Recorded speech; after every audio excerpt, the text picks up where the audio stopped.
Sa kaunay pa rin na balita mga kabrigada, ang AFP lumuning nanindigan sa pagtatanggol ng soberanya sa West Philippine Sea sa ikasyam na anibersaryo ng arbitral ruling. Brigada Kat Austria, i-brigada mo! Brigada Live Report. Muling iginiit ng Armed Forces of the Philippines ang kanilang paninindigan sa pagtatanggol ng soberanya ng bansa sa West Philippine Sea. Kasabay ito ng paggunita ng ikasyam na anibersaryo ng 2016 arbitral ruling ng Permanent Court of Arbitration. Ayon sa AFP, ang naturang desisyon ng Permanent Court of Arbitration ay hindi lamang tagumpay ng bansa sa larangan ng batas kundi malinaw na patunay ng kahalagahan ng paggalang sa international law at kapayapaan sa rehiyon.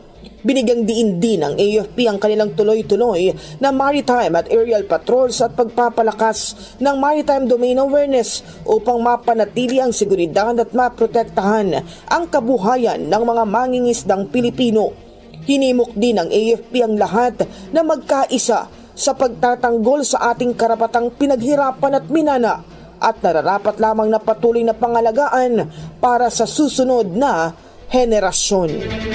In the heart of changing lives, ako si Brigada Kat Austria ng 105.1 Brigada News of Manila, The Music and News Authority. Brigada Balita Nationwide. Ang bahaging ito ay hatid sa atin ng Drive Max Coffee. Ligayang tuloy-tuloy.